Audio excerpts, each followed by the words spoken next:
Welcome to the People Profit Podcast, where we explore leadership that turns people into high performing teams and organizations into lasting success. I'm Sandra Coker, CEO of Human Power Solutions, as well as the author of the best-selling book, People Profit. And today we're getting real about culture, how shifting from inspirational posters to operational behaviors create clarity, trust, and accountability that actually sticks, especially in hybrid and high pressure workplaces. Our guest today, I'm so excited, is David Friedman. He's the founder of CultureWise. He's an award-winning CEO and best-selling author of Culture by Design, now in its third edition, and also Fundamentally Different. David built a legendary culture at RSI that earned multiple Best Places to Work honors and New Jersey's Governor's Awards for Performance Excellence. Then he turned those practical 30 behaviors into the CultureWise operating system, now used by nearly 1,000 organizations and more. David, welcome so much. Excited to hear how leaders can stop leaving culture to chance. It is totally my pleasure to be with you, Sandra. I'm excited. So you and I met. You presented at our Vistage CEO meeting a couple of months ago, and I said to myself, "You are who our audience needs to hear." So I appreciate you taking the time for us today. That'll be fun to do. Yeah, awesome. So to our audience, if David's practical approach hits a home run for your team, please hit the like, subscribe, share, and follow this podcast. Your support spreads these no fluff strategies. You ready to go? Let's do it. All right, let's go. So, your story is pretty impressive. Coming from a small town, I loved hearing everything about it. But your journey from president of RSI in the 1980s, growing it into one of the largest independent agencies with 7 Best Places to Work awards, to now founding CultureWise is really powerful. Can you walk us through that 20-year ride? Sure. So what happened, it's kind of interesting, Sandra. It was in retrospect, one might think this was a plan, but actually things just sort of unfolded one step at a time. So I had spent about 27 years as the CEO of this employee benefits consulting company, which was called RSI. And I grew it from there were 2 people when I started, and when I sold it eventually, we had about 110 people. And Wow. it was a very successful company. We won lots of awards, we made lots of money, but all of the success we had in that company, all of it was based on the culture that we built in the company. And as the Mm, CEO, I just figured out a lot of things about how to do that. It wasn't really intentional. It was just I just figured it out. right. And I guess, I sometimes say to people that the fact that I was a philosophy major in college, so I had no formal business training, no formal business background, and in some ways, that lack of previous business experience, I always say, was kind of like an advantage to me, because what Mm, I mean by that is I didn't know how you're supposed to do business. I just did things that made sense to me. But because I am a philosopher at heart and I am very reflective, I would do things mostly which worked really well, and then I'd stop and think, that was interesting. I wonder why that works so well. Like, there must be mm, principles of organizational behavior, of leadership that are going on here. I didn't know them. I was just being me.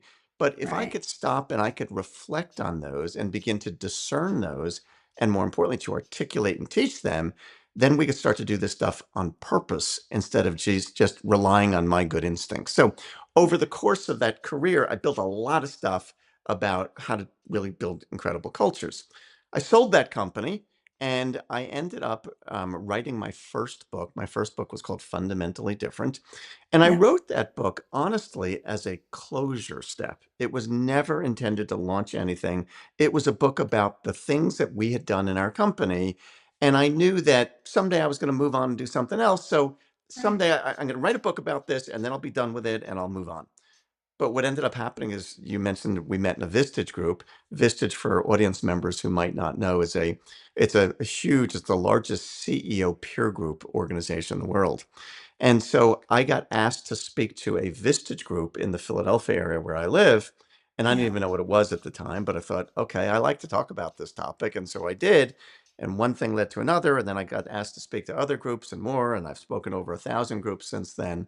And as people heard me, some said, that's pretty interesting. Like, could I Yeah. hire you to help me do that?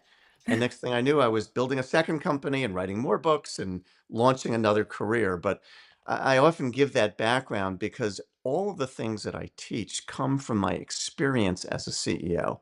They don't come from Mm, being a consultant. They come from what I did as the CEO of my company and what I sort of figured out or deduced and learned. And now I've taught this stuff to thousands and thousands of leaders and have fine-tuned it a lot in my future books right. and other things. But it all came from my experience as a CEO. So it's interesting. You wrote a book for closure. Yes. Like most people sell a company and they ride off into the sunset. Why did you write it? I was too young to ride off into the sunset. I was 48 at the time that I sold that company. I'm Hmm. still too young, I think. But I was 48, so I certainly had no intention of retiring. But Right. the Okay. things that we had created in our company around what we call our fundamentals that made such a difference, I thought of as kind of like the signature of my leadership career to that point. It was really, Okay. if I could reflect upon what was my leadership career about, it was about the creation of this system of practicing fundamentals that I had created. And so I like to write, and I'm a writer. And so I just knew that I wanted to write a book about that. And I wrote that book, honestly, for me. I didn't Yeah. really write it for anybody else. I wrote it for me so that I could look at it and say, you know what? There it is in one place. That's everything I know about this and feel really good about that's my stuff. And if anybody read it, bonus. But it was really for me to be able to say, I got all my stuff down.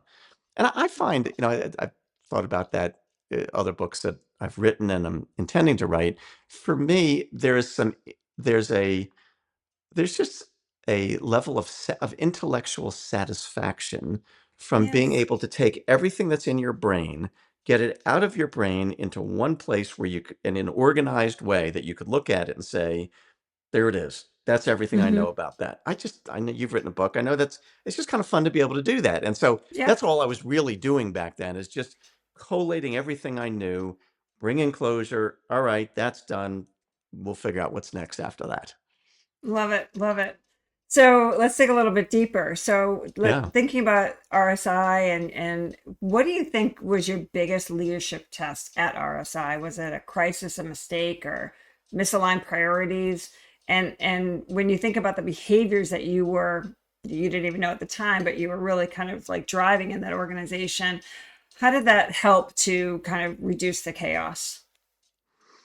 Well, I'll tell you the biggest challenge I ever had as a leader was having to deal with a family member, a brother Oh, actually, who I had to fire.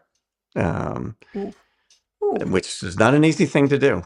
No. And it was early in our career there at the earlier stages of that business. And, I love my brother and we get along fine now. We didn't back then. Well, we did back then originally, but um, he was operating in ways that were inconsistent with what we were really all about in the way that we Yeah. delivered service and the things that mattered, the levels of commitment that we had to do. And at some point, and I see this in many clients, many others, I'm sure you've seen it as well. I see organizations that have a key person in the company. In a professional services business like a law firm or CPA firm or medical practice, it's often a partner who, Yeah. is opposite of the things that we say are really important to us. And if we allow that to continue to go on, it just undermines the credibility of everything you're doing. And Right. so I knew it was something that we just, at some point, we coached and supported and helped and tried to fix the problem. And at some point, you just have to deal with it and say, you can't be a part of the company. And that was a very difficult thing to have to go through. But to your question, we stuck to the behaviors that we had taught and that we talked about all the time, our fundamentals. Yeah. And they were the foundation of how we decided to do things. And so I look back at that.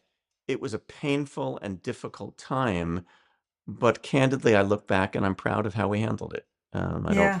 I wish it turned out differently, but I don't regret any bit about how we handled it. I think we handled it in a way that was consistent with the culture that meant a lot to me.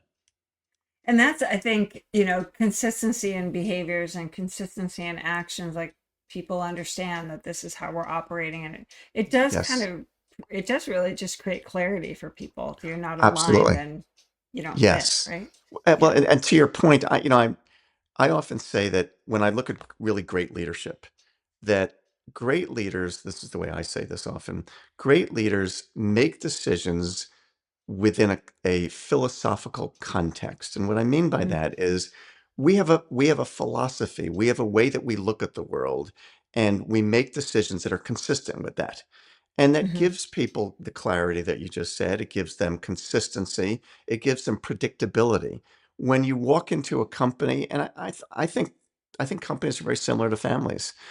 Yeah. If you don't know how mom and dad are going to act today, because one day they're flying off the handle, and the next day they're different, and you don't know what to expect, it's hard to like focus on algebra and do your homework or whatever. Yeah. And I think the same is true in companies. If you walk into your company, whether it's virtual or in person, and you don't know how your boss is going to react because he or Right. she one day again is flying off the handle about something and is, crazy, and the next day they're calm, and one day they decide something in a certain way, and the next day it seems like their decision is opposite of that.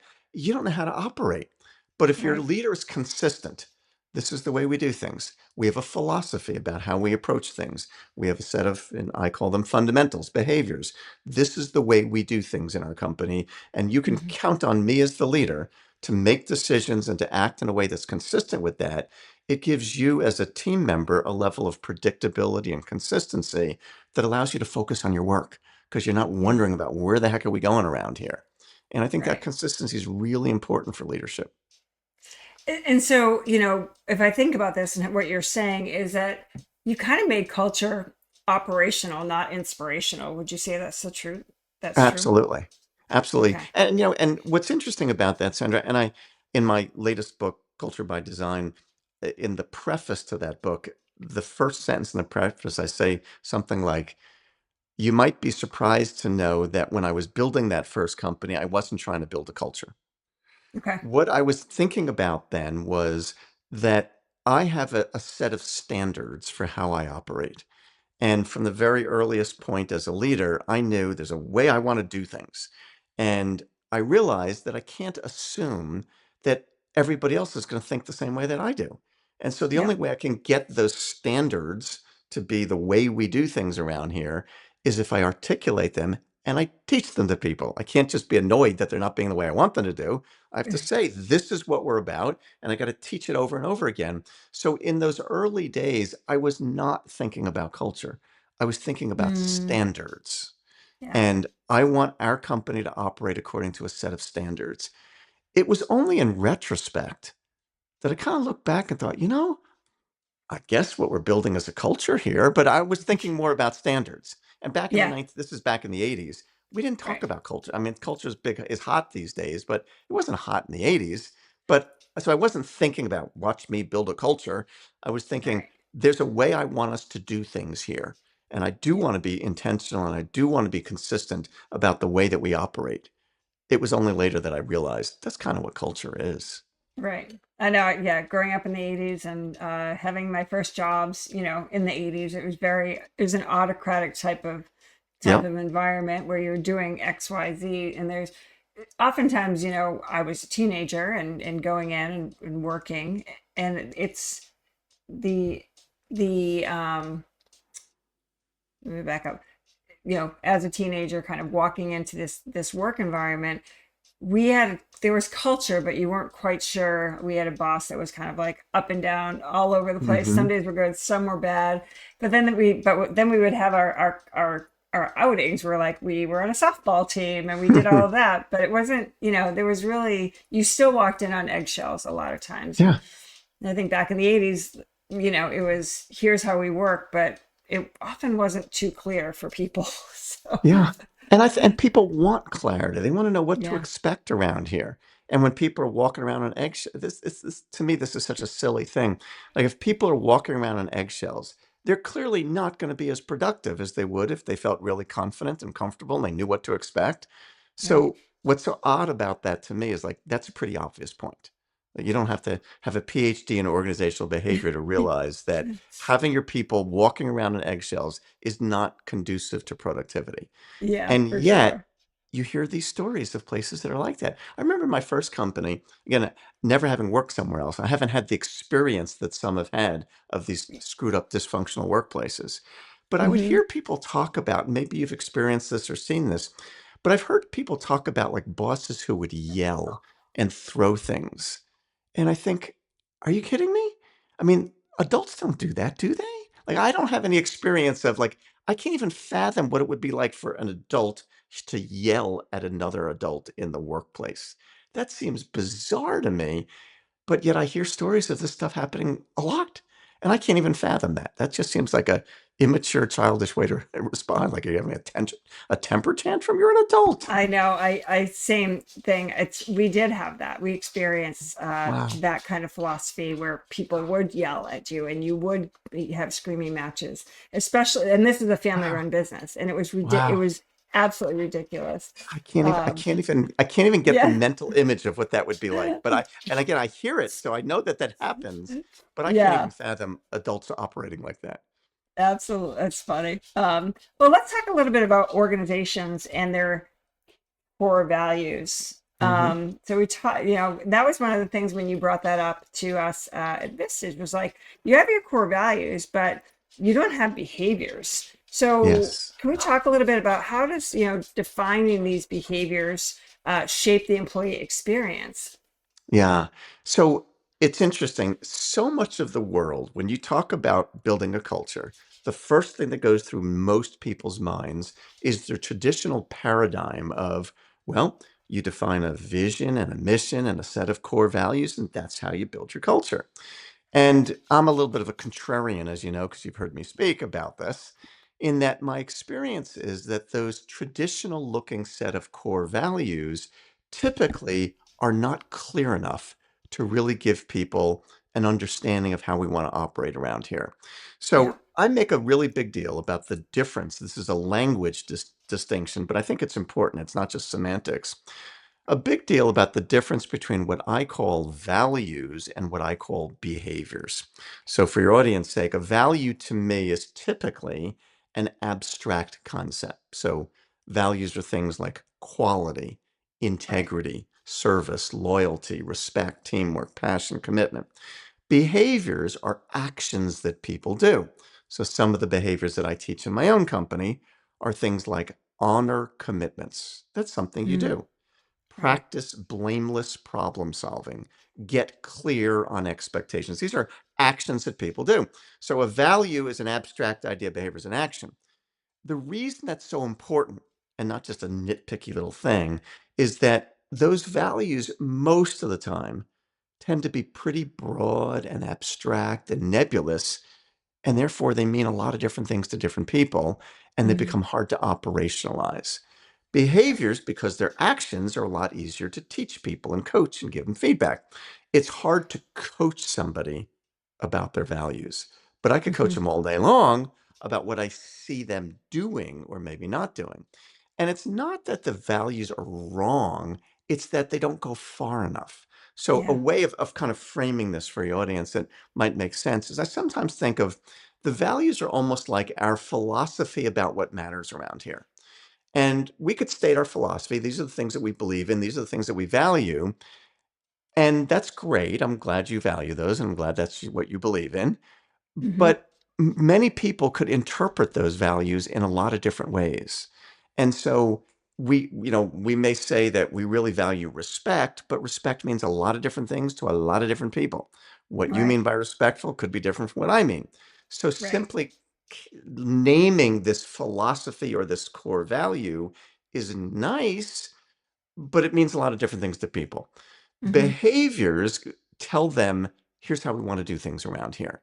And so it's not, again, that the values are wrong. It's just that it's like stopping too soon. It's Right. like we decided our vision, our mission, our values, and we stopped, but there was another step that was missing. And the step that was missing is we have to define the behaviors, that the actions, that when our people do these things consistently, now that's the way we want people to operate around here. And so it's just that so many people stop short. They didn't finish the job, Yeah. and the Yeah. behaviors kind of finish the job. And that was the one thing that really struck me. I was like, oh my gosh, that makes, when you were speaking, I was like, That makes so much sense. Yeah.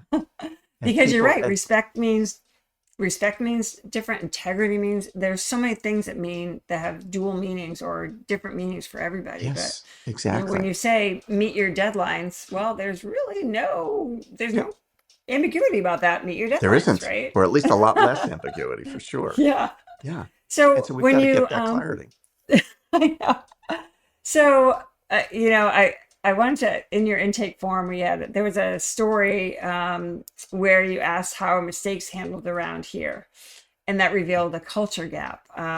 What did that question, or what did the answer to that question reveal to you? Well, I mean, one of the ways that you can get a sense of how people do things, how organizations do things, is to Hmm. look at how they deal with problems and mistakes. I mean, mistakes are Yeah. going to happen. We all know, obviously, we're all human. We're going to make mistakes. Things are going to go wrong. Right. How do you respond as a leader and as a company? What are the normal behaviors about the ways people respond when problems occur? In Hmm. some organizations, when problems occur, people point fingers, they blame each other, they become defensive, they yell and scream. In some companies, they bury it and they hope nobody finds out about it because I don't want to. If somebody found out about that mistake, they might blame me, and so we'll just cover it up. All of which are incredibly dysfunctional. And so, but it does reveal a lot. I mean, it's nice in the good times when everything's going fine, but when things aren't going well, how do we respond then? And one of the behaviors that I teach in our company and all of our clients, I mentioned it sort of in passing before when I was giving examples of behaviors, is we call it practice blameless problem solving. And when we Mm, talk about blameless problem solving, I always teach there are three elements to really practicing blameless problem solving. The first is, okay, a problem happened. Fix the darn thing. I don't really care whose fault it is. Let's just right. solve the problem. After we solve it, the second step is let's go back and do a little diagnosis or a little autopsy to see if we can figure out, well, how did that happen? Like, what's the lesson there? And the Right. third thing that matters, which is so often forgotten, is after we fixed it, how do we go back and do some kind of a process improvement that incorporates what I just learned so that the new improved process reduces the chance of that mistake occurring again? Mm, If you learn something but you don't improve the process, well, then you didn't really learn much. And so right. Yep. those are the three steps. Now, what doesn't really matter is whose fault it was. I don't really care Yeah. whose fault it is. I just want to fix it, learn from it, and improve the process. And so when you create blameless problem solving as a way of operating, and people even use that language, hey, a problem happened. Remember, we practice blameless problem solving here. Let's fix it. Let's figure out what happened. Let's improve the process. You have a learning organization where problems happen and we learn from them and we continue to learn from them. We get better and we get better instead of it being a dysfunctional, yelling, screaming, defending, blaming Right. environment. And Which by the is way, not in fun. it isn't. And in those environments, not only does it have all those negative impacts we just described, but think about the impact on innovation in a Right. blame-filled environment. Why would I try something new if at the first sign of a problem, my boss is going to yell and scream at me? Yeah. If it's safe to try something new, because I understand that if it doesn't work, we're all going to say, okay, what did we learn and get smarter? Then it's a Yeah. safe place for me to try things. And I think the companies that they're the most innovative, the ones that they're just moving, people are taking risks and they're just Yes. let's try this. Yes. And, And you and can't take those risks yeah, if you're worried about being blamed. exactly. And if you think about today's world, right? Hybrid, many generations, this high Mhm. transparency world, everything is out there in the open. How does your behavior based model reduce anxiety and also build accountability and fairness across the distance? Well, I think it goes back to the clearer we are about defining the expectations here, the Hmm. easier it is for people to be accountable to those, for peers to hold each other accountable, because it's not my boss is complaining about me. There's a set of principles for this is how we do things around here. And when Yep. everybody is crystal clear about that, it certainly feels a lot more fair. When we think about when somebody says, my workplace isn't fair, what they Right. usually mean by that, I think, is people are treated in different ways, that based upon who your boss is or whether they like you or don't like you, whether you're this or you're that, there are different standards around here for different people. It's usually what we're thinking of when we describe a place as being unfair. So the opposite of that is there is a set of principles for how we operate down here. And everybody's crystal clear about them. We teach them, we talk about them, we all hold ourselves accountable to them, including leaders. So Yep. as the CEO, I'm just as accountable to the principles that I identify as the next person. It isn't okay for others, but not okay for me or anything like that. It's everybody in the organization has the same operating procedures, the same operating rules, the same principles by which we live. And I think, going back to your question about reducing anxiety, a part of anxiety is I don't know what to expect. And that's Right. why I'm anxious. If I know what to So, expect and everybody's clear, we reduce that. so what happens so our podcast and Mhm. this of my mission is for our younger generation of leaders and new leaders coming up, having them become servant leaders and things like that. They don't oftentimes they're this new crop has a difficult time getting feedback. And what would you say to, so if you're a newer leader and you're living in this and Mhm. behavior model, and you have a set of behaviors, and maybe for some reason there's a day or two that you're not acting that way, what advice do you give to those leaders when somebody is subordinate, someone that they're reporting to them, comes in and says, you know what, that's really not part of our behavior system. Yeah, a couple of things. So one is I would be acknowledging them and saying Mm, thank you for pointing that out. That it probably took, let's say you were my subordinate, Sandra, and I'm talking to you, and you came up to me and said, David, what you just did there, that's not blameless problem solving. At least doesn't look like that to me. right. I'm going to say, if I'm a good leader, I'm going to say, Sandra, thank you for pointing that out, because you're right. I wasn't being that way, and it's something Mhm. I'm working on. It's something I struggle with, and I need your support. And secondly, I really appreciate the courage it probably took you to bring that up to me, because Mm, it's not easy, and I recognize it's not easy to go to your boss and, in a sense, call them out on a behavior that they weren't living to. But that's what I want us to do around here, because I'm just as accountable to that behavior as you are and everybody else is. So thank you so much for having the courage to share that with me. And I'm working on it. I'm looking for your support on it. That's the way I want to respond to encourage more of that to happen. right.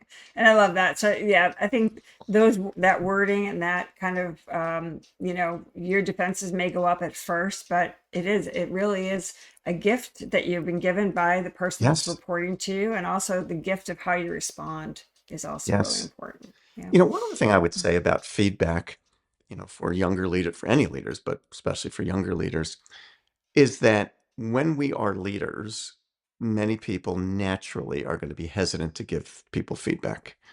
Even if you're not a leader, I mean, people don't often give feedback because particularly if it's negative feedback, they're worried about how you might respond. And Hmm. so how you ask can make a big difference. And one of the things I've learned about almost anything you ask is the more specific you are about the ask, the better, the more likely you get a good answer. So let me show you what I mean by that. So if I were to say to you, Sandra, whether we're peers, subordinates, or reverse, if I were to say, Sandra, what could I be better at? What could I do to improve? You're Mm, likely to say, well, I don't know. I can't think of much. I mean, I think I'll let you know if I think of anything. yeah. It's not a useful question. If I Right. ask you something more specific, like, Sandra, what are two things that you think would be two things that you think I do well that I should continue to do, and two things that you'd like to see me do more of or less of?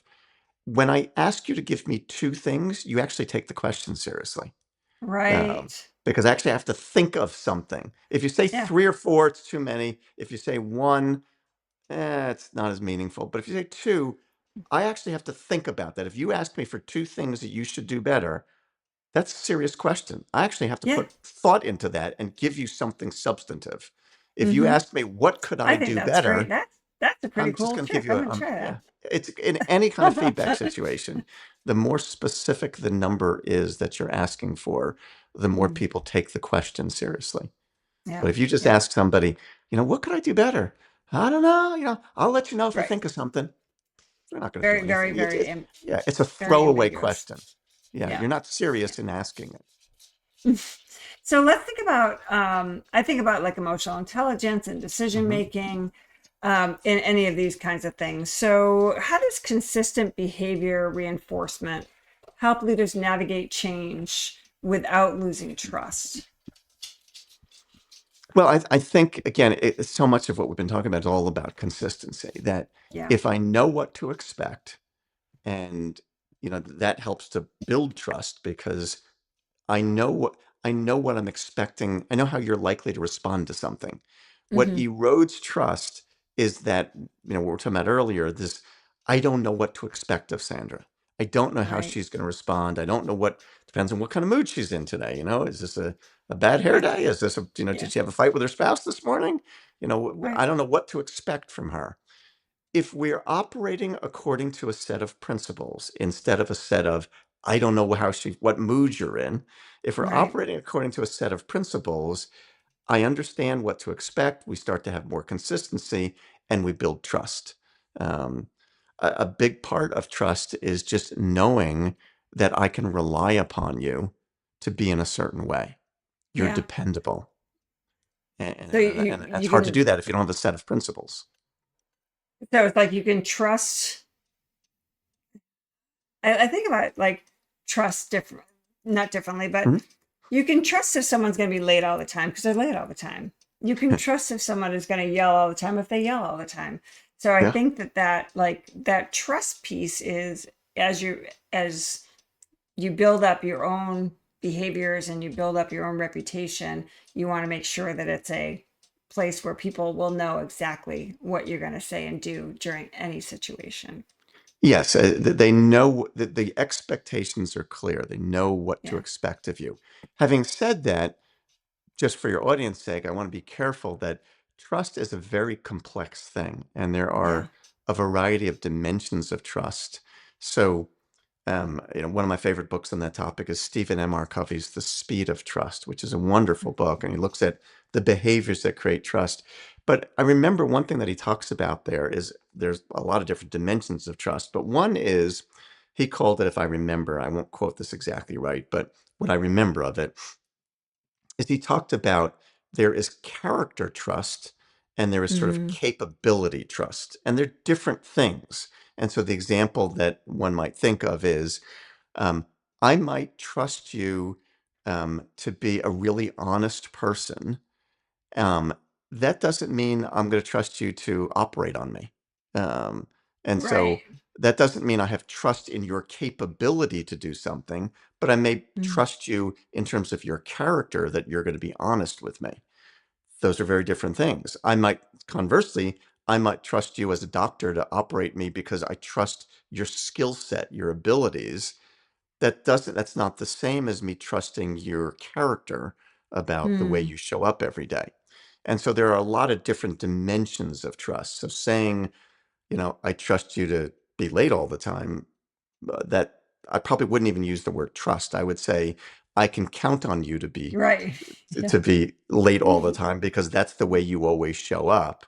Right. But I probably wouldn't use the word trust there because I think it implies some different things. So just trust is a very nuanced word, and there are many I love different that. dimensions of words of trust. That's good. That's good stuff. That's good stuff. So let's go a little bit deeper too. So you've taught, I mean, well over, 15,000 leaders and 1,000 plus organizations. What's the biggest myth about culture that you're like, that's actually not true? And how does your system turn that culture into something that works itself out? Yeah, I could think of a few myths. So one of them, first of all, if you're just thinking about what is culture, Yeah. and in many organizations, people think culture is, we have pizza every Friday Yeah. and you get to bring your dog to work. That's not Yeah. culture. I'm talking about high performing culture. And I think of Hmm. culture as the behaviors that happen in a company. And so Yeah. if we can create this high performing environment that influences people, now we've really done something. I would say Right. the other probably big myth that I think people have about culture often is they think of it as an organic thing that just kind of happens on its own. And I would say, yeah, I guess if you don't, as a leader, if you don't take control over it, it will happen on its own. But Right. understanding how important it is, if I'm a leader, I ought not to allow that to happen. One of the things I talked about in your Vistage group and I write about in my books is if you're not purposely creating your culture in any organization gets led by the strongest personalities in the group.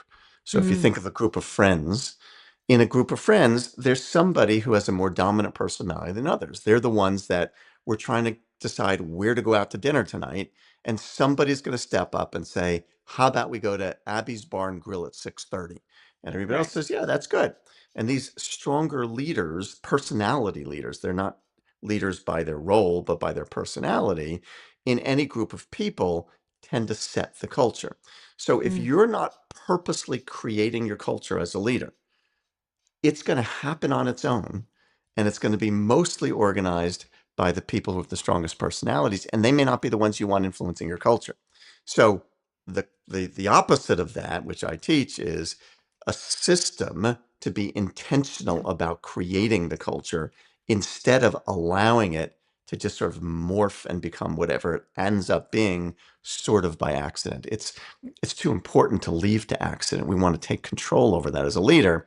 And the system that I teach in my workshops and my books is a methodology. I don't want to claim it's the only one, but it is Right. a methodology for being more intentional, more systematic, more purposeful in creating the culture because it's just too important to leave to chance. It isn't Yeah. I something that's just mean, going to happen on its own.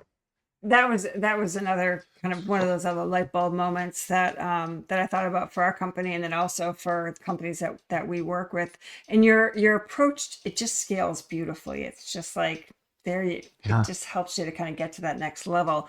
So how do leaders use your principles to strengthen their team dynamics, improve decision making in these complex environments? Do you have like a before and after, kind of story of a turnaround or? Well, it's interesting. So I'll describe that system very briefly for your audience. But what I would say is most of the companies that we work with, their starting point is it's already a really good company. They're doing a Right. lot of good things.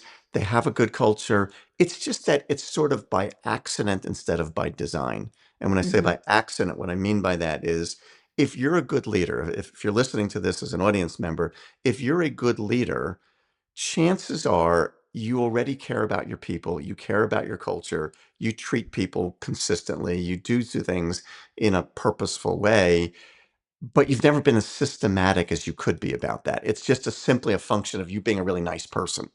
And so Right. most of the companies that we work with, their starting point are they're good leaders who care about their people. And so they've sort of by accident already created a good culture. And it's Yep. never occurred to them before that they could and, in fact, should be a lot more systematic about it to make it more scalable. Because Mm, when the company's small and it has 5 or 10 or 15 or 20 people, you could get away with just being around the leader and figure just right. be like Sandra and that'll be good enough.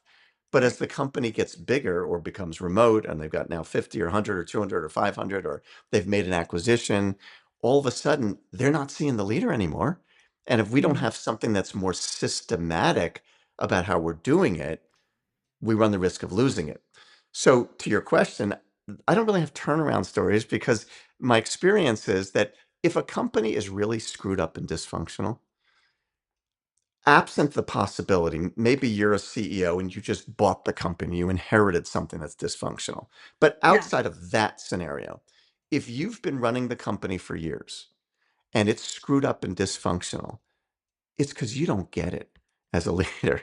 And if you don't get it, you're not likely to think it's important. And if you don't think it's important, you're not going to spend any money to hire somebody to help you on it. So, in a weird kind of way, the only people who spend money, generally speaking, to Hmm. work on their culture are people who think it's important. And if they think it's important, they're already doing a lot of good things. So, what we really do is elevate the game.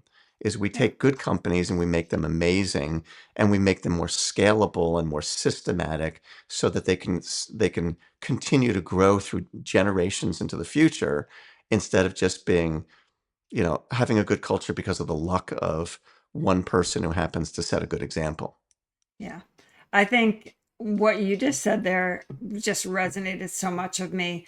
When we talk about what we do, we're a fractional chief learning officer Mhm. company, and we go in and, kind of like people are like, well, do you work with these broken companies? I'm like, no, they don't have a philosophy of continuous learning.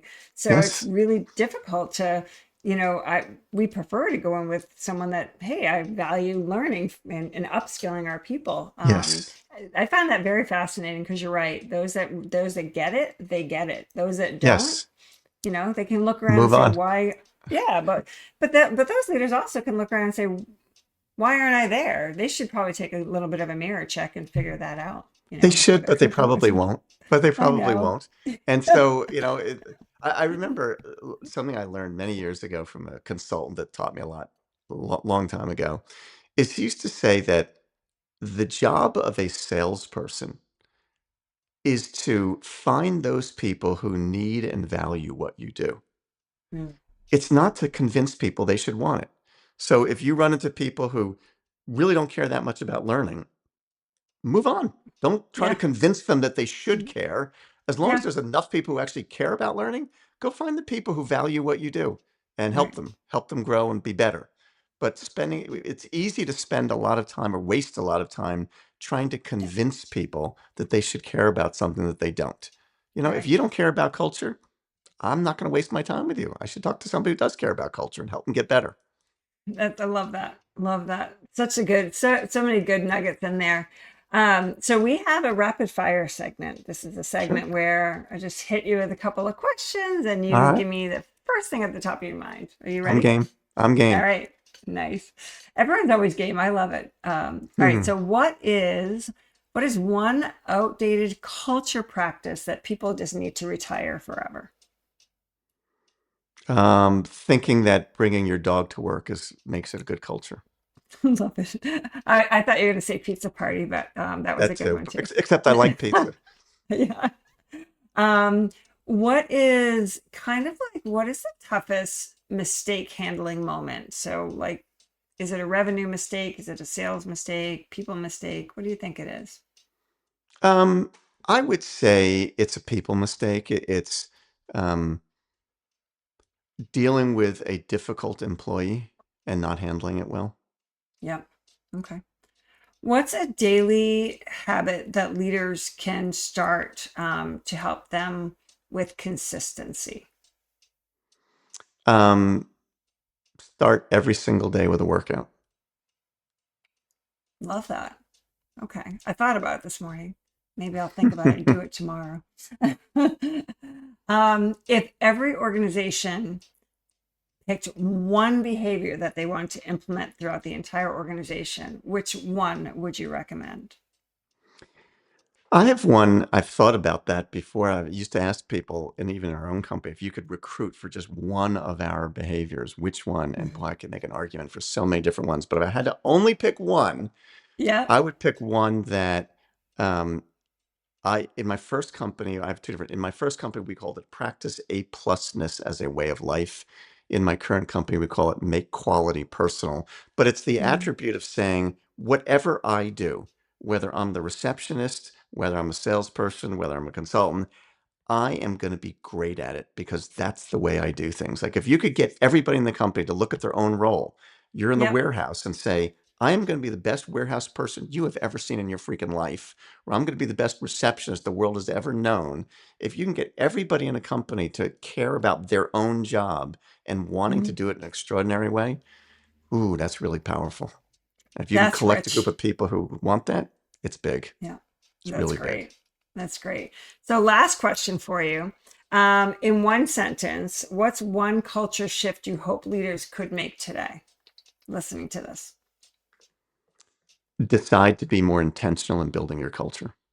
Mm, brilliant. Love it. All right. Well, thank you so much. So, right now, My guys, we are pleasure. wrapping up another episode of the People Profit Podcast. If David's operational culture strategies gave you clear next steps, please like, subscribe, share, and follow, and also tag a leader who's ready to build real systems. David, can you tell our audience how to connect with you and CultureWise? Sure. So our website is culturewise.com. So the word culture, WISE, culturewise.com. David at culturewise.com is my email. My latest book is Culture by Design. And it's the third edition of that book that was just released, and it's in paperback, ebook, audiobook, and hardcover. So all versions. Awesome. We'll make sure that we put everything in the links below. And I just want to say thank you so much for taking the time to spend with me today and to give our audience all these really great nuggets. I really appreciate it. Absolutely my pleasure, Sandra. Glad to participate with you. Thank you. And make sure you guys connect today. David J. Friedman, thank you. Leaders, remember, culture isn't accidental, it's designed. I'm Sandra Coker. See you next time.